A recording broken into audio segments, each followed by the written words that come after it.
Bienvenue dans cette nouvelle vidéo dans laquelle je vais t'apprendre 3 changes de cartes. Les changes de cartes, ça a toujours son effet, c'est visuel, c'est fort. Tu vas voir qu'il y en a que je préfère à d'autres, ça sera ton cas également. Donc n'hésite pas à choisir celui que tu préfères et puis n'hésite pas à me dire en commentaire quel snap change tu préfères, lequel est ton préféré parmi les 3, mais également si tu as un autre snap change que tu connais, n'hésite pas à l'indiquer en commentaire. Juste avant que cette vidéo ne commence, évidemment, je t'invite à t'abonner à cette chaîne YouTube si ce n'est pas encore fait en cliquant sur le bouton rouge s'abonner juste en dessous de la vidéo. C'est parti. Pour le premier change, je viens tout simplement ici prendre mon as de pique qui est ma carte favorite, c'est faux en plus, c'est l'as de cœur.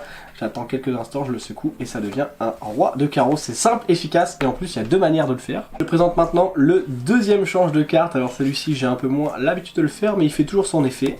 Et enfin, voici le troisième change, le plus stylé, je t'explique ça tout de suite. Alors, pour ce premier change, vous allez tout simplement, encore une fois, quand vous voulez faire un change de carte, bon, à moins qu'il soit impromptu, mais n'hésitez pas à préparer 2 cartes bien différentes pour que le change soit d'autant plus visuel. Le change, en quoi il va consister, c'est tout simplement d'avoir 2 cartes dos à dos, d'accord? Donc en fait, 2 cartes dos à dos superposées. Vous allez les tenir entre le majeur et le pouce. Et en fait, quand je vais secouer comme j'ai fait dans la démonstration, bah, votre index, il va tout simplement venir faire ça pour venir tourner la carte. Donc, vous voyez, si je le fais lentement, ça donne ceci, je secoue, et mon index vient faire pivoter. Et après, je peux reposer sur le jeu, comme la carte elle est dos à dos, hop, ça me permet de me débarrasser de la carte que j'ai changée. À vitesse réelle, ça donne ceci, on est là, et hop, on secoue, et la carte a changé. Évidemment, faites pas ça pendant une demi-heure, ça va paraître suspect. Vous pouvez le faire aussi de manière flash, comme je vous l'ai dit dans la démonstration, c'est qu'en fait, vous tenez entre le pouce et le majeur, vous bombez un peu la carte, vous voyez, elle est légèrement bombée, vous venez chercher dans la même position ici, c'est-à-dire pouce majeur, et en fait, en tirant comme ceci, vous voyez, ça va faire un change comme ceci. Encore une fois, l'état de vos cartes va vachement jouer, c'est-à-dire que si vous avez des vieilles cartes, vous allez devoir les plier comme ceci, mais là, le spectateur voit que la carte tourne, alors que si vos cartes sont neuves, hop, vous faites juste un petit mouvement comme ça, et hop, ça vient tout seul. Alors évidemment, après, avec l'entraînement, ça vient tout seul, mais vous voyez, ça change tout seul, et pareil, vous reposez vite après comme ceci. Et donc, dans la démonstration, comment j'ai fait? J'ai tout simplement fait un break à une carte, donc le break, on en parlera dans une prochaine vidéo. Tout simplement, vous venez pousser, ramener, vous gardez une brisure ici, et donc en fait, je monte ma carte, le 6 de cœur, je dis, ah, c'est pas votre carte?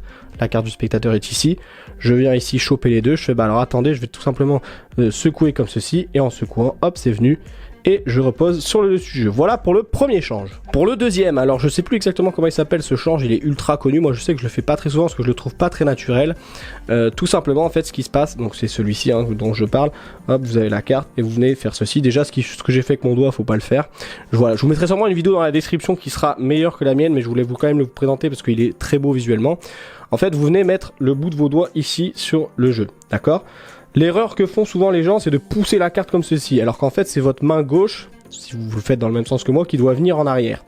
D'accord? Donc vous êtes comme ceci, vous posez le dessus, et là, vous ramenez votre main gauche en arrière. Quand vous ramenez votre main gauche en arrière, vous posez le reste des doigts sur la carte, et là, vous allez tirer un petit peu, jusqu'à en fait, vous voyez ici, faire passer la carte 10 de cœur par-dessus. Évidemment, là, vous êtes sous couvert, et en fait, quand vous allez redescendre la carte, vous allez remonter ici le 10 de cœur, et la laisser apparaître comme ceci, d'accord? Donc je le refais doucement, vous mettez première étape, les doigts ici, deuxième étape, la main vient en arrière, troisième étape, la carte ici que je tire un peu en arrière et qui vient passer au-dessus du 7 de pique, et ensuite je viens révéler, d'accord? Donc à vitesse réelle, ça donne ceci, on a le 7 de pique qu'on vient présenter, on ramène comme ceci, et là on vient tout simplement montrer le 10 de cœur. Et enfin, le dernier change le plus stylé qu'on a notamment vu dans le film Insaisissable, c'est tout simplement, alors pareil, celui-là, vous allez pouvoir vous débarrasser de la carte ensuite. Vous avez 2 cartes superposées, mais cette fois-ci dans le même sens. Et en fait, vous les tenez comme vous faites un pistolet avec votre main.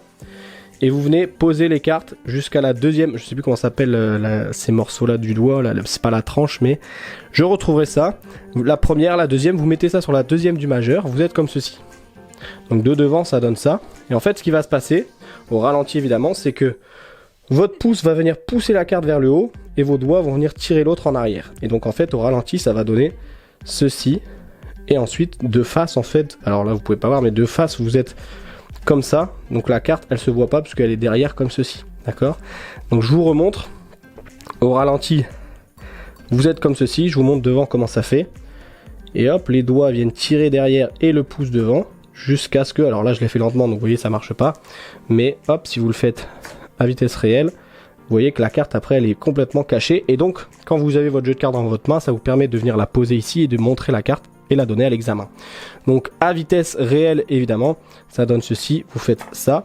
Et pour le faire du mieux possible et pas que ça se voit, soit vous donnez une petite pichenette comme ceci, soit moi ce que j'aime bien faire c'est tirer la carte en arrière et faire hop, et ça limite ça aide en plus parce que du coup quand les cartes reviennent, et bien alors là je l'ai mal fait, mais quand les cartes reviennent, et bien hop ça donne une petite impulsion à la carte et vous venez vous débarrasser de la carte. Donc là pareil, admettons la carte du spectateur est en première position, vous faites un break à 2 cartes, vous récupérez la double carte, vous faites comme ceci, vous faites hop, et là vous venez dire c'est bien ta carte, et hop, vous êtes débarrassé de la carte qu'il fallait cacher. Je te souhaite un très bon entraînement avec ces 3 nouveaux Snap Change. Évidemment, le but n'est pas de refaire les 3, même si c'est possible, mais c'est d'en choisir un, de te familiariser avec et de le produire quand tu le souhaiteras. Tu verras, les réactions seront toujours impactantes chez les spectateurs. N'oublie pas que l'école de la magie a ouvert ses portes, c'est le premier en description. Si tu veux aller plus loin, si tu veux apprendre la magie facilement, rapidement et avoir des résultats et bluffer tes potes et ton entourage le plus rapidement possible, c'est le premier lien en description, un abonnement à moins de 5 € dans lequel tu as accès à une formation par mois,